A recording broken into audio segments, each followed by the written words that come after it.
ان شاء الله النهارده هعمل لكم النجريسكو بطريقه سهله وبسيطه جدا، وطريقه مميزه وغير اللي انتوا بتعملوها خالص. هتعجبكم جدا. بس قبل ما اعمل لكم الطريقه اقول لكم الطريقه، حطوا لي لايك وشير وفعلوا لي الجرس، واللي بيكلموني من البلاد يقولوا لي من انهي بلد عشان انا ببقى مبسوطه جدا. انا بصوا طلعتها اهي بس سخنه مش عارفه اكلها. بصوا جميله جدا جدا والله العظيم. 3 غير الطعم، يعني طعمها كمان، يعني الطعم اهم حاجه. يلا بينا على الطريقه اوريها لكم عملتها ازاي. يلا بينا على الطريقه. كده بردت اهي.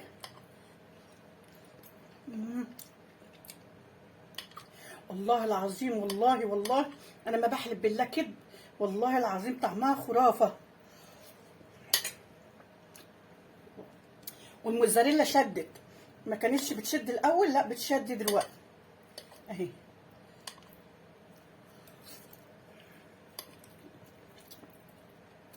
بجد طعم جميل.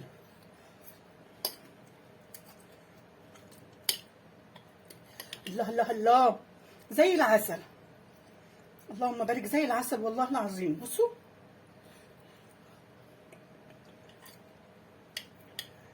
بقت تشد. وانا فاكره ان الجبنه مش حلوه، لا الجبنه بقت حلوه وبقت تشد. بسم الله الرحمن الرحيم. السلام عليكم ورحمه الله وبركاته. السلام علينا وعلى عباد الله الصالحين. ما يحلى الكلام الا بذكر الله والرسول عليه الصلاه والسلام. حبايبي ومتابعين ماجده، ازيكم عاملين ايه؟ رب تكونوا بخير يا رب.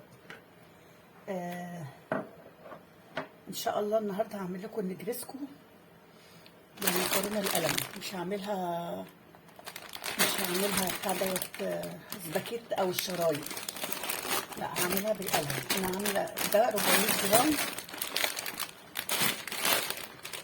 400 جرام اهو، اقل من نص. فرحت انا حاطه عليه حبه من عندي اهم، اللي يطلع 100 جرام التانيين يبقى نص كيلو. هعمل نص كيلو. حطيت عليه اكتر، يعني بتاع نص كيلو لحاجه بسيطه. فراخ بصوا مقطعه ازاي، تبقى مقطعه كده ومغسوله غسله حلوه. وهنعوز بصل اهو انا قطعاه اهو، وهنعوز فلفل مقطعه برضو، وهنعوز حبه توم صغيرين ماشي، وهنعوز لبن، وهنعوز زيتون، وطبعا جبنه موتزاريلا اهي، الجبنه الموتزاريلا اهي. وهنعمله بالايه، بالزبده. احنا هنعمل خطوه خطوه. اول حاجه هنحط المكرونه في السلق على النار.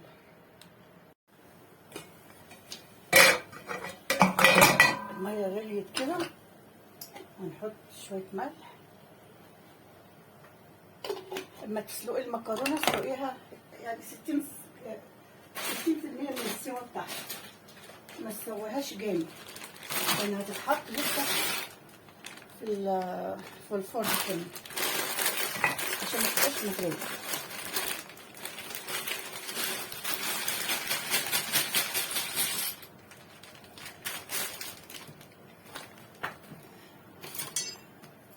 هنقلب بقى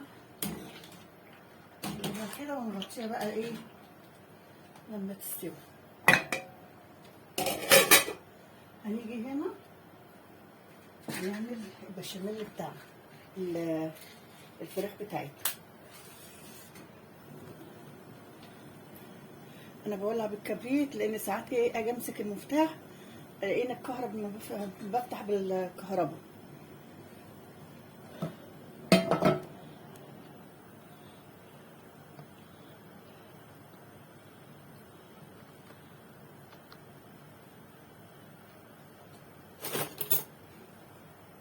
انا هنا هحط الفراخ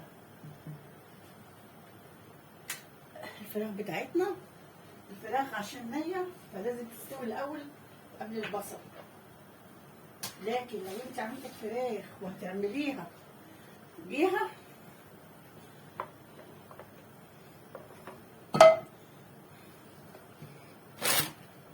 مستويه، فراخ مستويه، تروحي ايه؟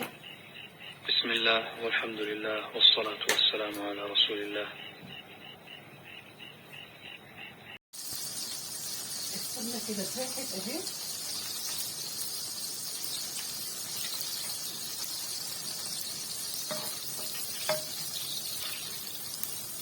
هنحط الفراخ بتاعتنا.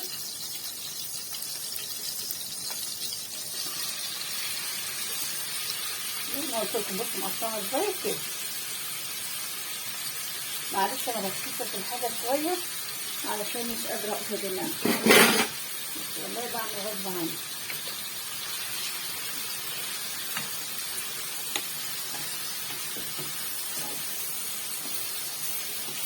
لما تغير لونها هنحط بقيه حاجتنا.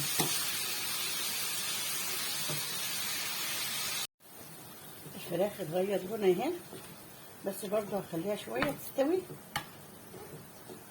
وبعدين نحط البصل بتاعنا.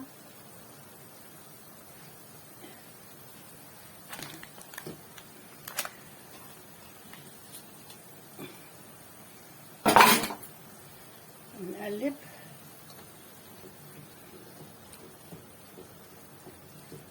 لما يدبل نحط بقية حاجاتنا. انا مش هحط التوابل دلوقتي لما يدبل البصل، وهحط كمان فصين توم اهو عشان يدبل.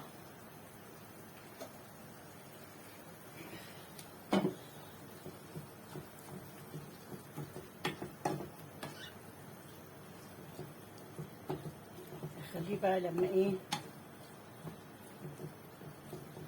او ممكن نحط دلوقتي الفلفل كمان.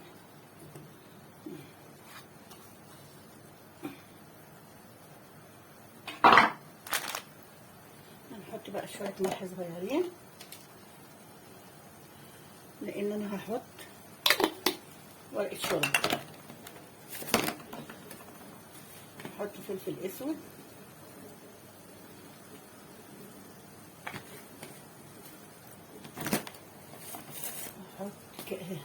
بابريكا معلقه صغيره، وعندي انا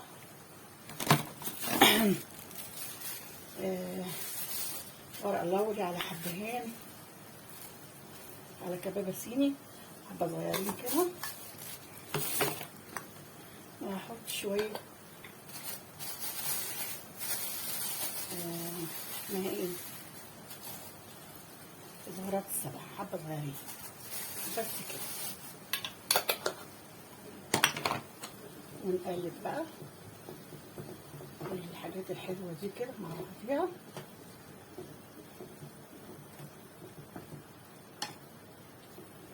هجيب ورقه الشوربه احطها، بس هشوف المكرونه بتاعتنا. انا مش عايزاها سوا كامل، انا عايزاها سوا بسيط.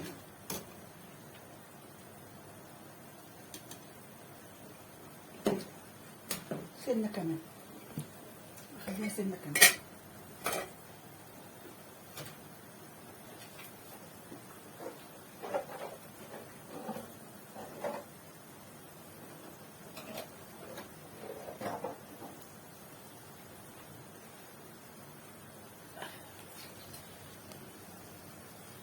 تبقى هنا ورقه الشوربه اهي. انتوا شايفين طبعا ان فيها شويه ميه كده، لازم اخليها تشرب الميه دي كلها عشان ما تخلينيش البتاع ده تبقى يعني ميه. لازم انشف الميه دي، لما تنشف الميه دي تبقى اكيد استويت وخلاص. انا الفلفل حاطه قرنين فلفل خضر برديه، وحاطه قرن فلفل حامي. عندك فلفل الوان حطي، انا عندي بس بصراحه ما قطعتش. حطي ما عندكيش خلاص، كفايه الاخضر وخلاص. سيبها بقى لما تستوي.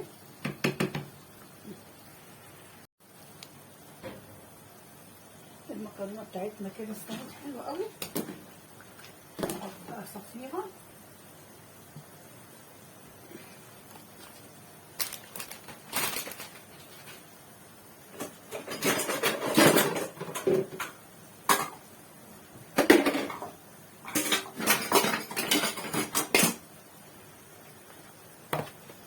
اصفيها واجيلكم.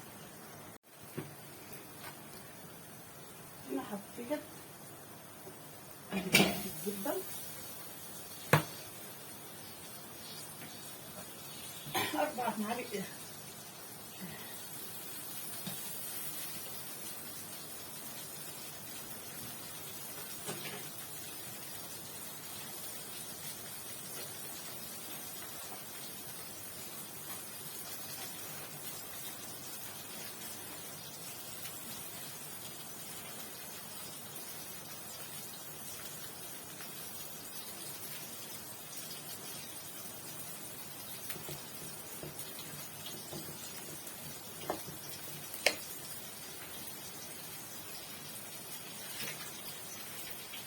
السمنه هنا عشان هنحط الدقيق بتاعنا. انا حطيت حوالي 4 معالق سمنه. هحط 4 معالق زيت. 4 معالق زيت دول حاجات بسيطه، يعني دول بتوع معلقتين كده.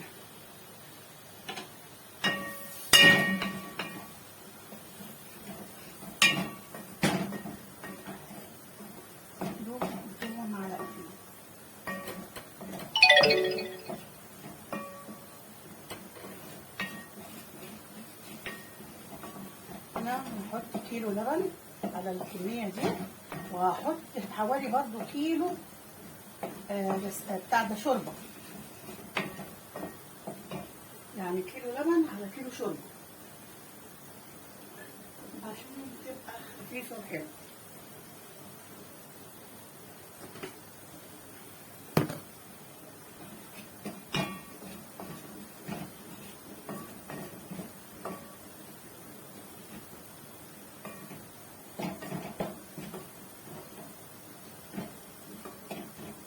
هنحط 4 معالق سمنه و4 معالق دقيق البشاميل بتاعها او الصوص بتاعها الابيض. هو هيبقى عامل زي البشاميل بس هيبقى خفيف شويه.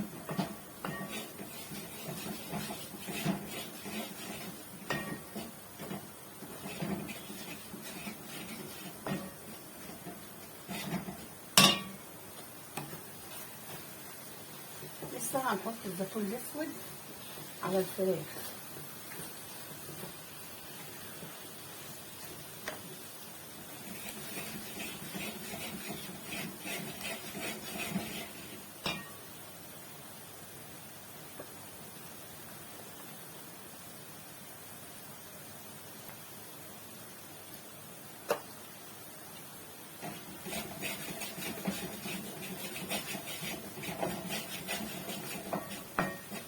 هحط فلفل اسود على البشاميل. انا مش هحط طبعا ملح، هحط ورقتين شوربه. كل ده هيدي طعم جميل جدا للنجريسكو.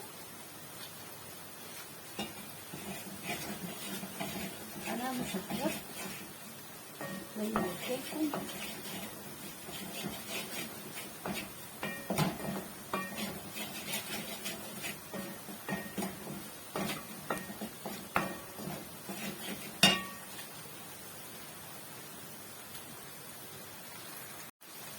احط اللبن بتاعي.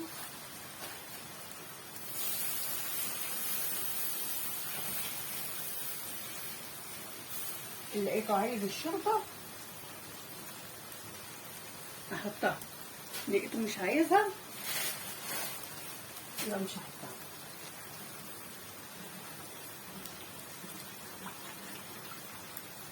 بس هو جبت اللبن عليه لتر شوربه، عايزه تحطي لبن بس حطي 2 كيلو لبن، بس ده مع ده يدي طعم حلو قوي.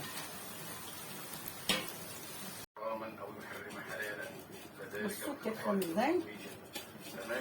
لو عندك كريمه حطيها، ما عندكيش حطي.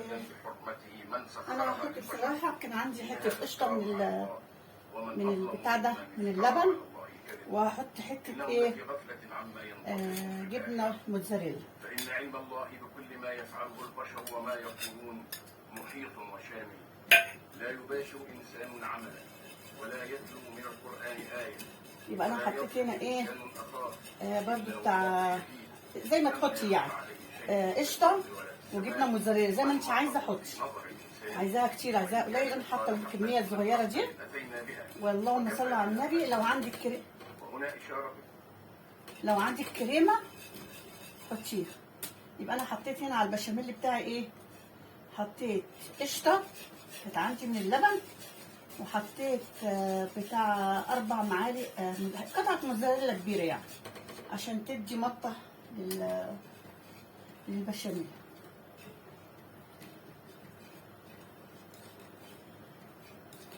لو عندك كريمه كريمه الطهي يعني حطيها، ما عندكيش خلاص حطي اللي عندك حطيه، ما عندكيش قشطه ما تحطيش، ما عندكيش جبنه موزاريلا ما تحطيش. بس انا عشان عندي فرحت حاطه جبنه موزاريلا وحطيت حته قشطه. انا ما عنديش ايه كريمه الطهي ما عنديش. لما يتقل بقى شويه لسه خفيف، لما يغلي شويه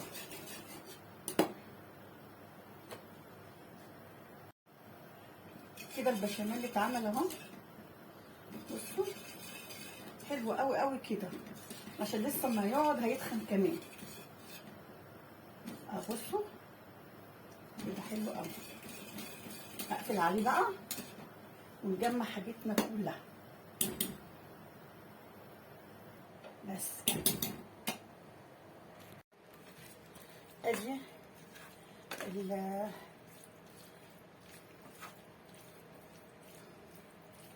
الفراخ بتاعتنا، نحط عليها بقى ايه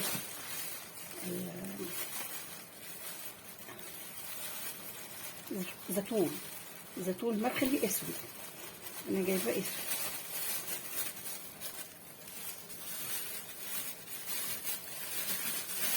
حط حبه حلوين كده هيدي طعم جميل ويفرق معاكي.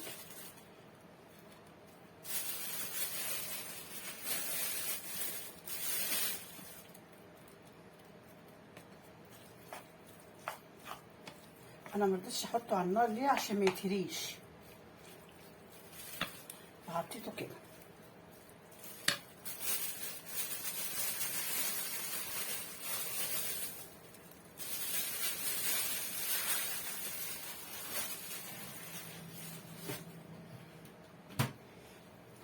نجيبهم كده عشان نحطهم في الصينيه بتاعت النجريسكو. النهارده هناكل نجريسكو، تغيير في الاكل، لان الواحد يعني بصراحه مش قرف من الاكل، استغفر الله العظيم يا رب.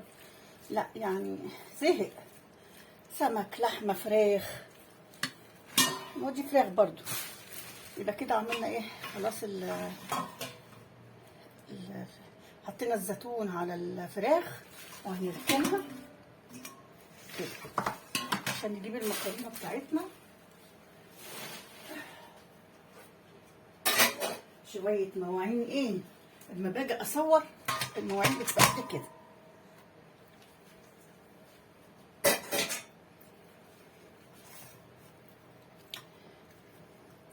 بصوا نحس ان المكرونه واحده كده ازاي، عشان انا ما هريتهاش، انا عملتها بس 60%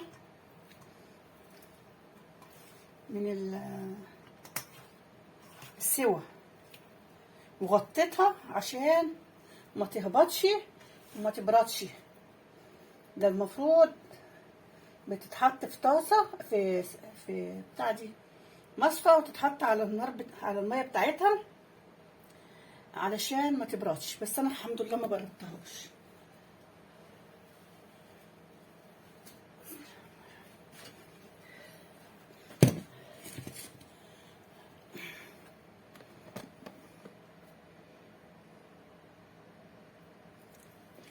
البشاميل اهو، هاخد منه كبشتين واحطهم على المكرونه. اكيد انت بتعملي مكرونه بشاميل، انت ممكن تحطي المكرونه في الصينيه وبسم الله الرحمن الرحيم وتحطي الحاجه، بس انا بحب اعمل كده عشان ايه؟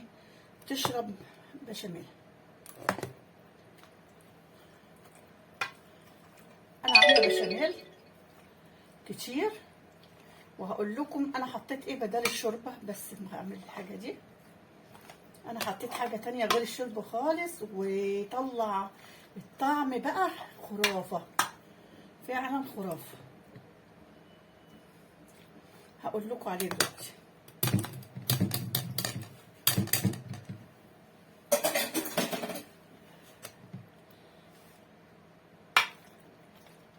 انا حطيت اهو البشاميل، هوريكم هعمل ايه بقى تاني. الصينيه دي صغيره فمش هتنفع، فهعمل في صينيه كبيره. هجيب الصينيه انا جبتها اهي، هحط فيها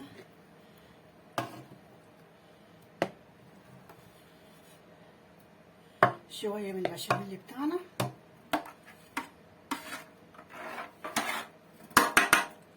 وهحط نص الكميه بتاعتي. بسم الله الرحمن الرحيم. ايد النبي قبل ايدي يا رب. بسم الله الرحمن الرحيم.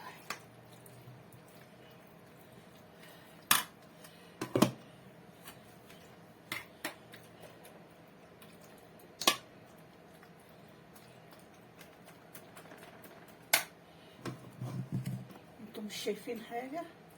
الحامل بتاعي يعني بيفك لوحده كده.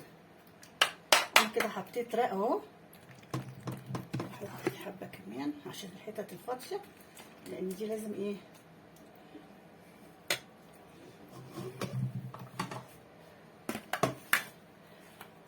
اجي هنا بقى هروح منزله كل الحاجات الحلوه بتاعتي دي. الله الله الله، انا مش قادره بس اتكلم والله، بس انا بديكم المفيد.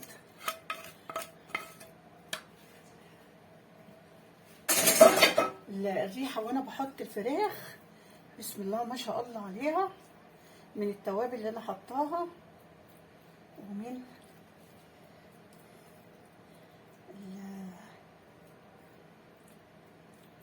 يعني الخلطه اللي انا عاملاها في بسم الله ما شاء الله. اللهم صل على النبي. دقيقه واحده افتح بس الفرن. انا فتحت الفرن اهو خلاص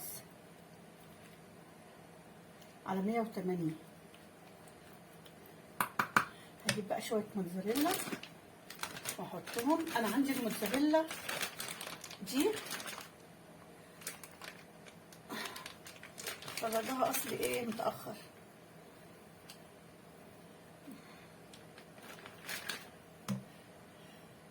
نخرجاها متاخر. انا عندي موتزاريلا التانية بس ايه هحطها على الوش.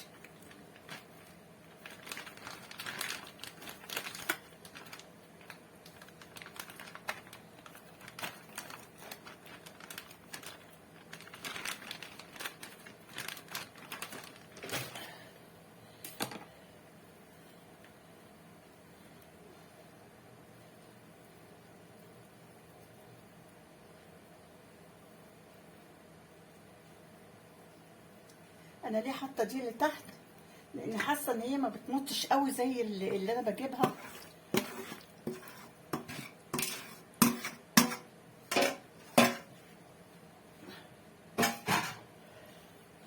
حطينا بقى ايه بقيه المكرونه بتاعتنا.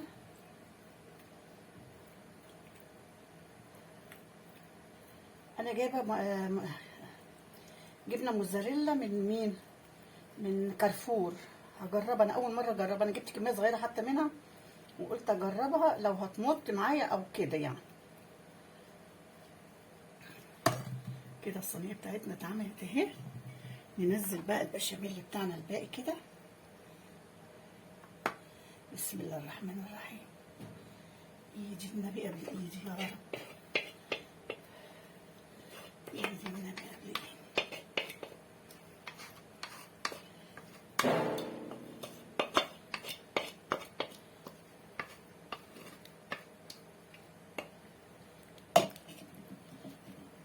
هي كل حاجه مستويه، يا دوبك بس تخش تاخد ايه لون، يعني تحمر من فوق وتاخد لون.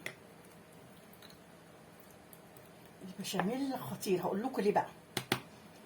البشاميل خطير علشان ما حطيتش الشوربه وحطيت اللهم صل. دي الجبنه الموزاريلا اللي جايباها من كارفور، هشوفها هتمط معايا ولا لا.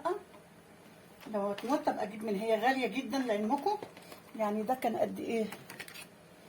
ده كان 300 جرام ب 200 جنيه، لا ب 60 جنيه. ال 300 جرام دول ب 60 جنيه.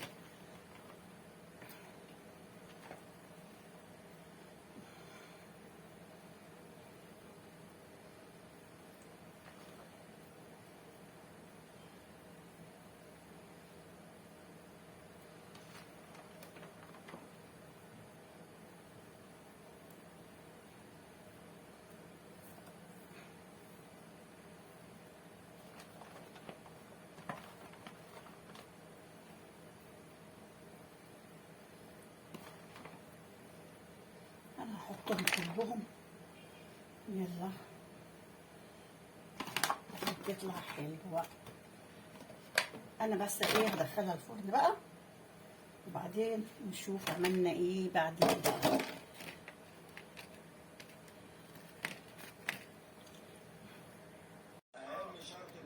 النجريسكو اتعملت اهي، بسم الله ما شاء الله زي الفل. هقطع لكم منها حته.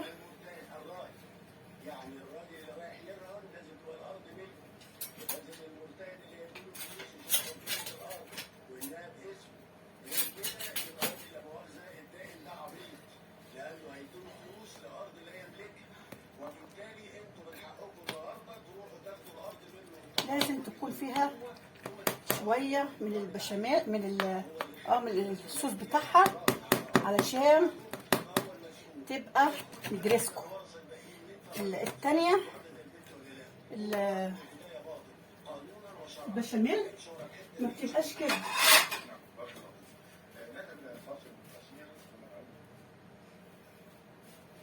كل ما اجي اسجل اكون فاتحه الراديو، لما بفتح الراديو يقولوا لي ايه حقوق طبع ونشر، فانا هعيد الحته دي تاني.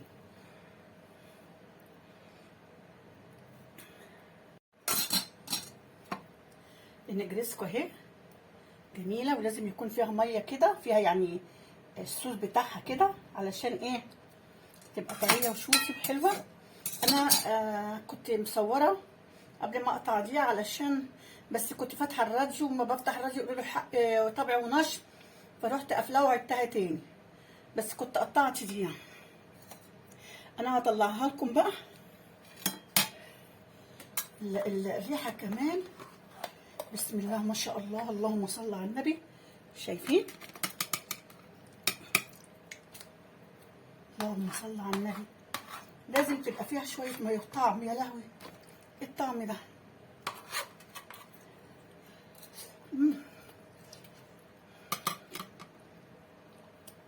لا بجد خطيره بجد، طعمها طعم جميل جميل والله العظيم.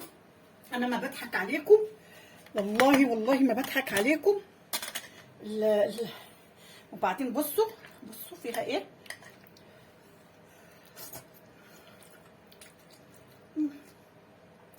بس سخنه والله حلوه، بس بصراحه ما عجبنيش الجبنه الموزاريلا. يمكن الجبنه الموزاريلا اللي حطها جوه هي اللي عملت كده.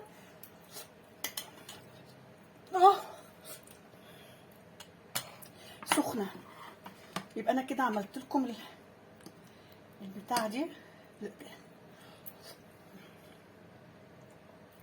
نجرسكم بطريقه سهله وبسيطه. السلام عليكم ورحمه الله وبركاته.